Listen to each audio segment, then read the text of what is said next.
Welcome to Authentic Living with Roxanne, a place where we have conscious conversations about things that really matter in our lives. And now here's your host, Roxanne Derhaj.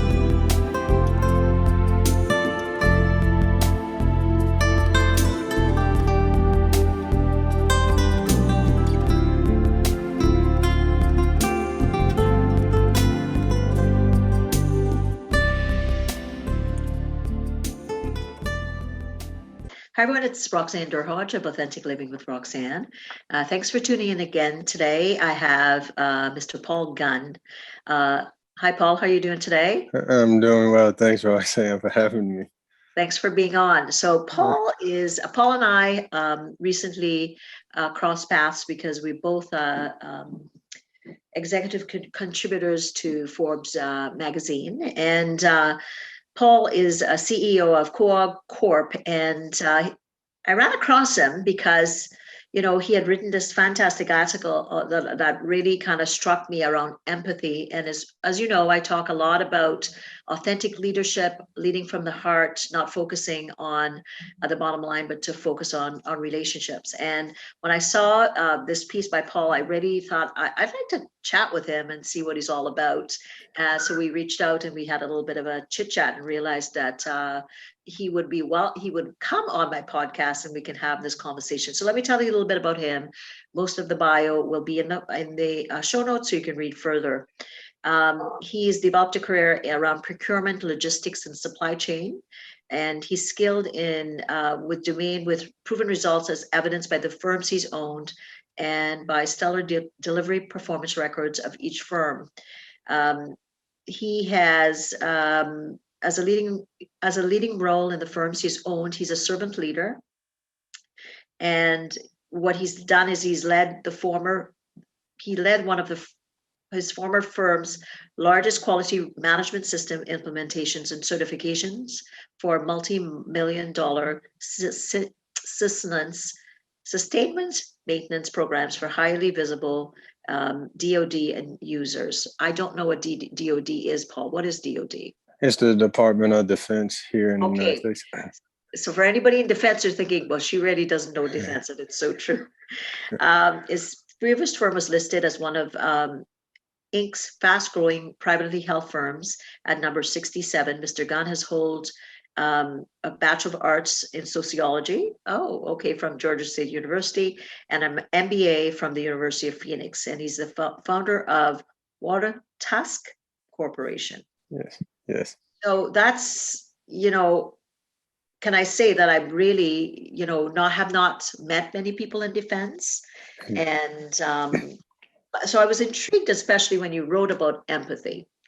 But let's start with you and kind of who is Mr. Paul Gunn and kind of what your path has been. And we'll talk a little bit about you in leadership. So tell me a little bit about you.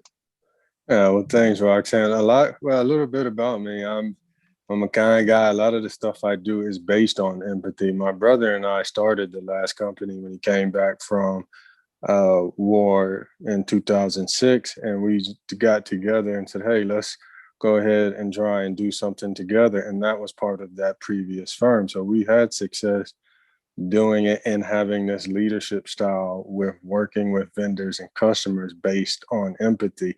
And it proved itself to really work. We were walking in an industry that it's not really necessarily known to always work from that standard. So after having success with that company, we transferred these same skill sets over from starting in this new company here. And it's been replicated for having a lot of success for us. It's a passion that I live by. And ultimately, we're trying to help the war fighters get home. When my brother was over there was a lot of times we were hearing different things, and you need good people and good supply chains to help our war fighters get home and allies. So my passion really is driven based on all the different family members that have service members serving, whether it's in the Navy, Army, Air Force, whatever they're doing to help that.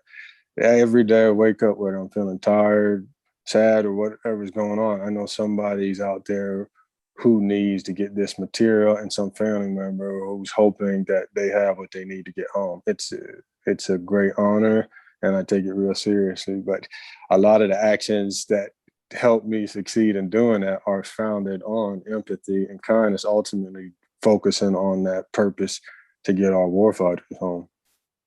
So did you grow up in a military family?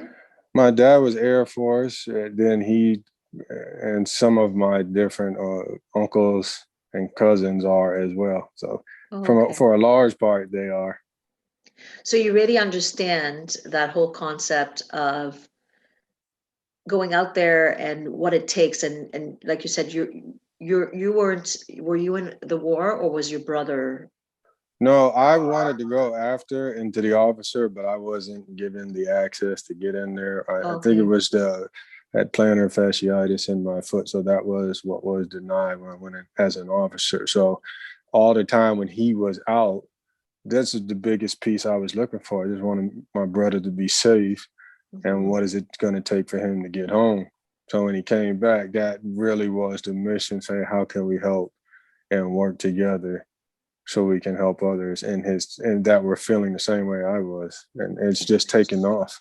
So obviously as a family member or growing up in a family that's, with the military, you understand, I think of all the things that your family has to go through when your brother's there, you're there, and, you're worried. I would think I've never had a sibling that's been in that situation, but I would think that when you kind of think of your role, right, and making sure that you said people get home, how do you think that through, right? Because I'm thinking if my brother's away and I'm worried and, he's probably got a family and your mom and dad and, all that's a lot of emotion that's wrapped around what you do for a living, right? It's not just about, A plus B equals C, which is, kind of the supply chain. It's you're thinking about it from a different depth. Yeah, exactly. So sometimes you want to go out, and what will happen is in a normal situation or circumstances where I may have laid back and said, fine, I'll just let this be. You actually have to go in and push harder and have a vendor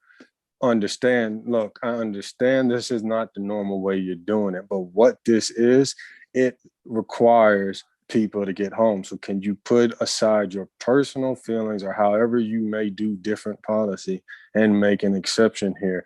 Because other than this, you choosing to not want to work with me based on a formula, a procedure, or a policy is not going to help. I am the messenger in this situation that's trying to get other people home. So there's certain circumstances I'm put in where you have to move to the forefront and get people to really align with the greater good for getting the warfighter home. And I'm speaking usually in that position from experience, having been on the other lines. I just want my brother home. I want my family member home. And I know there's plenty of other people who have honor and respect for our military and those serving that they feel the same way. Mm-hmm.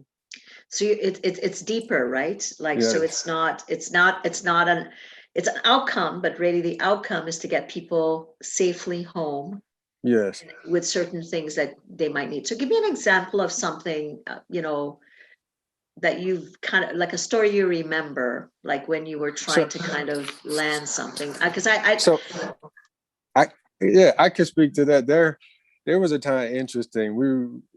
We had a project where we had to do, and the recipient of that project was on one of those different items. And once they got back, they were helping us set up our Comcast in the house. So we got to talking. He was explaining he was a Marine. I said, oh yeah, my brother was a Marine. He said, oh, well, thanks. And then he asked kind of what we did. So I explained. And when it got down to what we were supporting that they were actually in, and he went on for 5 minutes, just over and over. I was in that saved my life. I just want to thank you, thank you, thank you. And here I am thinking I'm calling in to just set up Comcast. And the guy goes on for 5 minutes of ultimate thanks because he said he wouldn't have been home had we not done what was necessary to either get those parts to him. And there it just further pointed out these things matter when you're ordering and supporting the government, because there is a direct recipient who sat in what was involved what we were part of. And it really touched my heart to say, see, this is exactly what I was feeling. This guy is talking to me from, if had he not been in that, he wouldn't have his life saved. So it's really, you look at the impact on people's lives. So let's, because it's one thing is that if you need a particular part, and I know nothing about these parts, Paul, so stop me anytime before I sound really silly, but you're not looking at it as, say, you're looking at it as overall, how can I fit and meet the need to the best of my capacity to be able to get what's needed to get people home safely? And you're trying to do that in a kind, empathetic way. Yes, because also sometimes people will be straightforward. They'll be like, well, I'm just not going to do this. And you'll have to make a connection to someone who I do have a relationship with.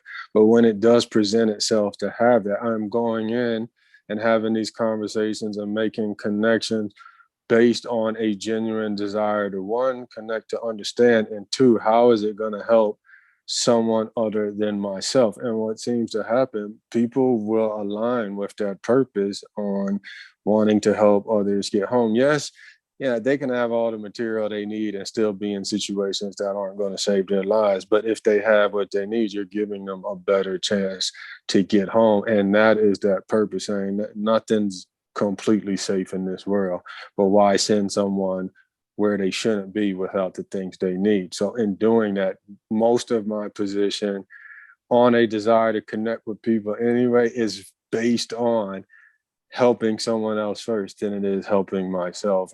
And that usually is well received. It hasn't always been, but it usually is.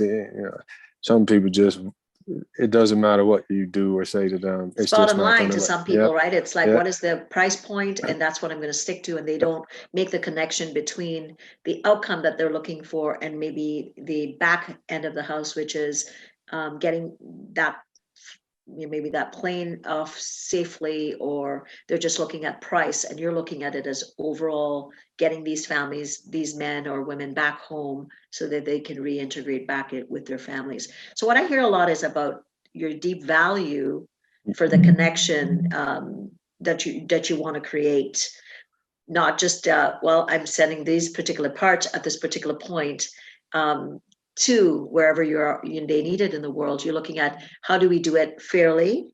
Yes. And in the kindest way possible. But of course, you're also running a business at the same time. Yes. Yes. So you have to be competitive, but it's not all about price.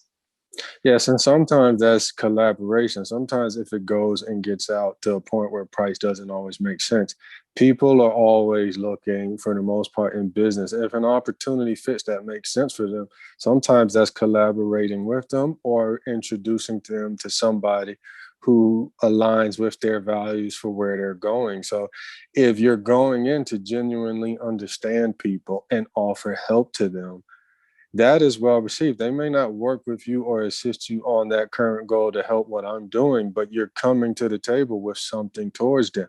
And it's not, see, this is where I think people get that confused. Well, they're going to do it to get something in return. It has to be genuine where you're coming in. I'm going to help you whether you choose to help me or not. That is received different than I'm going to do this because I want something from you. And I feel people can sense that out. And quite frankly, if you do it, people are looking for the angle to say, well, what does he want? And when it's received as he's Drew or she's doing it because she genuinely is looking to help, that for the most part has been why I feel we've had success or we've built the relationships, because we usually won't ask for things in return for ourselves. It's for something greater than what we're doing.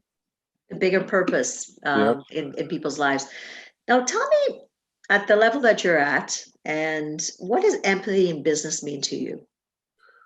So it was interesting. There's a research paper out. I would love to send it to you. It was from Cambridge University, and what they were talking about, sales people, there's cognitive empathy and then emotional empathy. And it's like the revenue can be driven in two different directions. It's a wonderful paper to read. Whoever did that, it's a first of its kind. So cognitive empathy really is trying to understand, from the way I took it, is trying to understand your customer, how you can help them, and make those decisions based on that. Because when you use emotion, the emotional empathy, you're going, oh, well, they feel this, they feel that way. You can make when they test it, you can make a bad decision based on how they feel. But if you're using how they feel and how to respond, the cognitive on how you're thinking to make the right decision best for them, you're going to have increased revenue and sales. So to me, empathy in business basically means, how can I help this person and show my genuine desire to want to work with them, give them a good product, help them, whether it's now or down the future. And I'm not looking for a one-time transaction. It is looking for a long-term customer, long-term relationship, business-wise, because those matter over time. People move, people transition, and wherever they go, those relationships stick. And I'm gonna assume, Paul, that in your industry, it's not that big, is it? Is it a smaller subset of people that are suppliers to the military, or is there lots of companies competing for your business with Kuwok? There's a fair amount, but we've kind of found a sweet spot in our space. There's a lot of service base. There's a lot of product base. You just have to know where in that you fit. But I think indirectly, commercial companies support defense companies one way or the other, even if they're 5 levels down, they're supporting them. But for the most part, when a government opportunity does come out, you will have competition.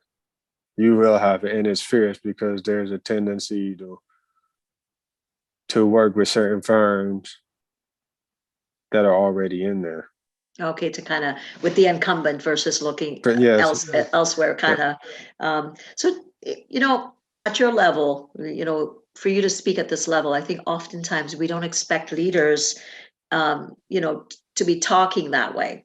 So I think sometimes we assume that leaders they're not as empathetic. Like, we kind of think of leaders and senior leadership teams as being metric driven, right? Outcome based. Yes. And, this connection between, like you said, the emotional and the cognitive, oftentimes CEOs get looked at as they don't understand the feelings associated with what's needed by their employee base. Would you agree that a lot of CEOs are like that? Or would you say that a lot of CEOs or senior teams that you've been involved with understand the things that we're discussing around empathy? I would say prior to COVID, it was limited.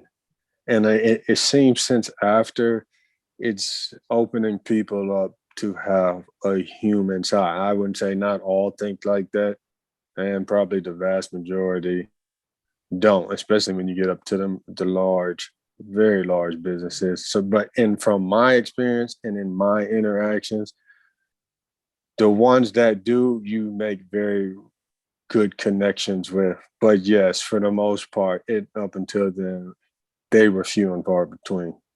Yeah, it's so not now something. I know the average person now is they're looking behind the house they're looking to see if companies are living the values that are in alignment with them, the consumer. Yes. We're seeing that a lot more, right? Like, people are wanting to buy more local. Like, I'm here in Niagara Falls, Ontario. I don't know if you know where that is. Like, yes. And people are wanting to be more localized now since the pandemic, or if they are dealing with a bigger company, they want to make sure that company has the same kind of values with them compared to, like you said, prior to pandemic, it didn't matter. And now people are wanting to trust or experience trust with the companies that they're dealing with a lot more. So I think you're really, really right with that. So now I would say that a lot of senior leadership teams and senior leaders are having to think, well, if we weren't kind of being perceived as trusting, what is it that we have to do to change the projection of how people perceive us out there? Yes. And see, so that gets back to that old theory where, why don't you do it when the times are good? So what's going to happen now? Are you going to change because your customers are doing it? Or are you going to change because that's the real premise from what's at the core? And this is where I say customers and consumers are going to weed them out, because now they're looking for it. So it better be something that you mean and genuine, or else they're going to call you out. This is a social media era. They will call you out. So I feel like it's good and is moving in the right direction because they're at least asking. So if they're starting to ask, they're going to start to put the right things in place, and people are holding each other accountable, and will move towards that. For sure. How can leaders at your level become more empathetic? What kind of things, if you're, there's people listening and saying, oh yeah, Mr. Gunn, you're in a different sector or whatever, you don't understand our industry. What would you say for some leaders that maybe are starting to listen and realize that they maybe have to shift and increase their empathy? What are some basic things you would say to those leaders that are maybe listening and not sure how to kind of approach this? I would say listen to their team. That's the biggest thing. You first start by listening. As they always say, you have 2 ears and 1 mouth. There's somebody sitting in somebody's CEO room, boardroom, that's quiet, that never says anything, that probably has an idea that can shift the company into the right trajectory, but nobody's going to ask them. They're going to continue to overlook. There are quiet, proficient team members that have ideas, but nobody speaks up, because no one genuinely asks, or they're fearful of the next level above them. They're going to either lose their job or outshine. And if a leader steps up and shows, I want to hear from my team, removing the titles because I'm focused on the ideas that can be brought, it is going to allow those other team members to step up and feel this is a safe environment for me to be able to speak and not worry about my position from the top or the next level being seeking to remove me because I asked a question that may be perceived that the next level person didn't think of before them. It has to start with a leader opening up and really meaning that. For sure. So it has to start there. So you already said that one of the reasons you talked about being empathetic in business is that what it does is it opens doors, and the doors that it doesn't open, it doesn't matter. What else is important? Why is empathy? What are some of the other reasons why empathy is important in business?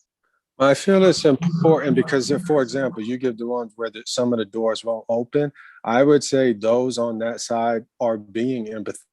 When they tell you they're not going to open it, they're telling you why. This product is what we do. This is our process. This is why we believe in it. However, most of those people will say, hey, however, we can have opportunities here. And when you just don't approach them from saying, well, fine, the deal's over and done, I'm going to leave it. When you look at ways to either ask them, well, how can I help you somewhere else? If it's not here, I didn't win on this deal. What can we do to help? You build a relationship there, and what happens is it may not be right away, it's down the road. You're going to find something that helps them. So if your desire to be empathetic is truly there to help, and you're approaching it from a collaboration in mind, whether it's now or down the road, you may help somebody else build their business or build that line that then in turn becomes an ally for you 12 months, 2 years down the road, and remembers the fact you helped make a connection that wasn't there because you weren't seeking just for your own good at that moment. So it's important to be that way from a cognitive and both emotional standpoint. You have to think strategy wise. You do have to understand, okay, you can't make decisions based, well, I feel this is a good person. I understand they're crying or sad or not in a good mood, so let me do this. You can't take it that way, but if you use both how they're feeling and what you're thinking on the product, you can align strategically to help them and yourself down the road. And it's not being a bad thing. You still have a business to run. You're trying to do it with all good intentions. Absolutely. So tell me how, with your vendors and your customers, how do they receive, how has empathy been received? And kind of when you started your business, like you said, with you and your brother, what were some of the things, what did you have to do to kind of have people to, start dealing or scaling up with your business? I think one of the bigger things with us was we were young. Brother was 26, I was 29. So we were showing up in places that necessarily people really weren't expecting young kids in their mind to show up. So a lot of times, and many times, people thought we were sent by our company. So the very few people that, and they would clearly voice how they felt about us being here. Well, you two guys don't know what you're talking about. You guys go over here. I'll get you a vendor.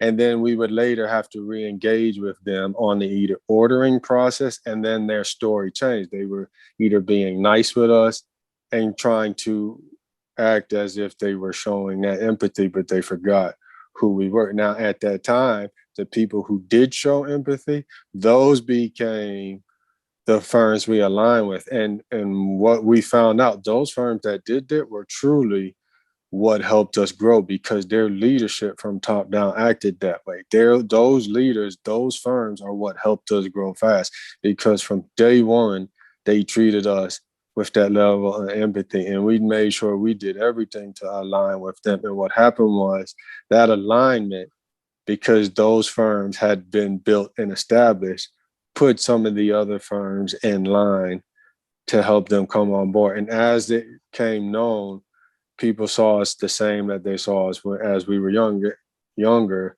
That really didn't change too much. This is who we were, and this is how we lived. But it was few firms at the beginning that actually showed it to us. So we made sure to align with them.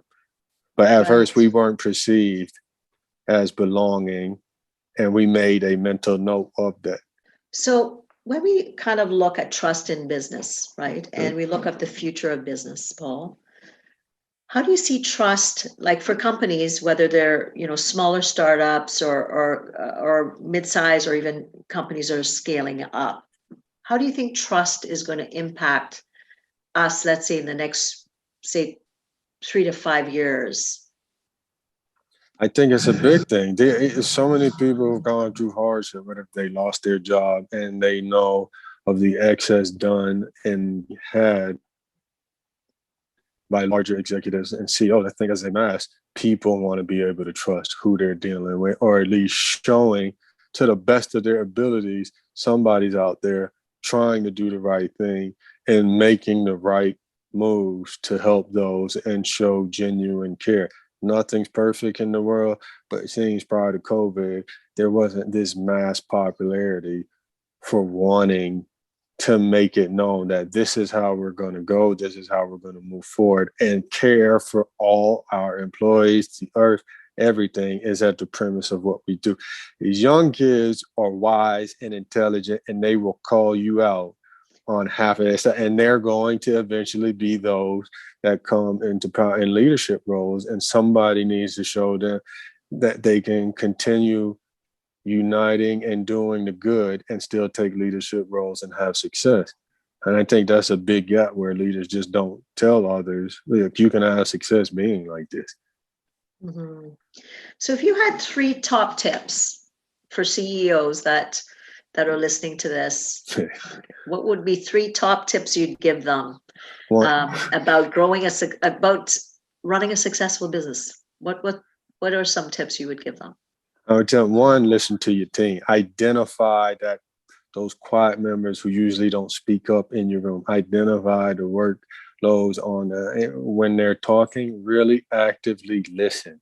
So if you ask a question, let them talk and hear. 2, align yourself with a global or some charity, something that's doing, an organization that's doing good in this world, to give back and really step up and mean it, and find out from your team. 3, what is it that matters to them, and why is their purpose aligned with their company? Where do they want to go? I love that mantra where they hire and say, how is this company going to help you get to the purpose that you want? Find out and let them talk and listen. You may discover what their time there is going to help them go 100% in, because they're going to go in and do what they have meant to do or been called to do anyway. Let them give their best time in your company so they can align with their purpose. So alignment and really having people live their value. So if you're now, I know you had said that there was at the end, you said that your founder to water task. What is yes. What? Tell me about that. So that is a commercial company where we do a lot of hiking and camping gear. So it's based with tactical watches and everything on an e-commerce type of site. So we wanted to go out and do that, where funds made from that company were basically trying to give almost dollar for dollar support to noble causes for veterans and those in need. So I started that saying, hey, look, well, everything's going online and going digital. How do I set up another company? And that whole premise and purpose of that company really is to be, are you going to make money and grow it? But a lot of it is going to go back into helping others. So not necessarily is it a, what do you want to call it? Or a foundation or a charity, but more so a social responsible company. So any dollar that comes in, we give dog tags out to show, look, part of that cost to get the dog tag, and there's no disrespect to the military, is just showing, look, this aligns with us helping veterans, and this aligns with us helping the different charities that feed poor. And that's my biggest goal. The goal is every year, since did it, to raise up 200,000 to be able to give away. So hopefully this year we're able to do enough, but that's why that one was started. Wow, amazing. So that values alignment, you put it back where it counts, and you give it back to the veterans or people that are coming back home, or any kind of issues that might come up. And obviously, like, you probably don't know this, but complex PTSD, or PTSD, is one of my specialties as a psychotherapist. So I really understand, when people reintegrate back in, Paul, how difficult it is, and, how much assistance families need, or guys or men coming back after they've been away, what it takes, and all the symptoms and all the things that maybe potentially you would understand from your family being in the military, what kind of things people go through, and depression and anxiety, being high when people are coming back and just trying to live normal lives again. So I think that's an amazing thing that you do. So you are living your value based on the industry that you're helping. And if for you, I think you're living the value, and I hope that other people in senior positions are listening, right? Because I think oftentimes a lot of people, and I will talk to people on this podcast, they're afraid to get up that level, and they only get up, they tell the senior people kind of what they think they need to hear, and they're oftentimes afraid to share really what's going on. And to your point, if you're not listening, truly, and not listening to the people that are the extroverts like me all the time, or maybe the people that are quieter that could bring so much value, you're missing a big part of the puzzle. Yeah, I 100% agree. When I read that book, Extreme Ownership, it's one of my favorites. I really like the way the Navy SEALs and he put that book together. I read that from a position. People mistake that empathy is weak. Those guys got to go out and do their work. They need to trust each other, and they have to tell each other the hard truth. It's not somebody weak who has to sit there and tell you, look, I understand, I appreciate what you're doing, but we need to get this done and do it. I hear you. I sympathize, but for the better purpose and good of what we're all doing, this is why we need to go. And those are some of the toughest guys walking around. And I took it from the position, that's real empathy. It's like, look, I'm hearing, I see what you're saying. Let's consider this. Those guys have each other's back. That takes a unit that listens to each other. That's not a head person in charge saying, it's my way or the highway. That's a group of guys or team members and women that are working together for something bigger. And if there's not a better example than that, I don't know what is. Like I would not want to go out anymore from that without somebody understanding the reasons why or listening. That you're putting everyone in danger, and that's just from the outside looking in. So what's different from a leadership role? Listen to your team. Yeah, they bring value, and you're only as strong as the people that you're connected to on your team. Absolutely. So thanks so much for your time, Paul. This has been amazing. And Paul is stretching himself, talking to me on this podcast. You've been phenomenal. For any senior leaders listening out there, we are now being, I would say, called to really live our values, and living your values at the front end. Systemically, we know the power you make change from the top. So think of your role and think about what frontward facing message are you putting out there, and how is that backed by the values of your employees behind you. And with that in mind, with that concerted, thought out perspective, what you are going to do is you're going to grow people around you, and then everything else takes care of itself. So again, Paul, thanks so much for your time, for everyone listening. If you're needing anything on authentic leadership, please reach out to me at roxannedurhodge.com. Thanks for tuning in to Authentic Living with Roxanne, creating the space for positive, healthy change. Roxanne is a keynote speaker, psychotherapist, and coach. To work with Roxanne, visit roxannedurhodge.com/blueprint. We'll see you next time on Authentic Living with Roxanne.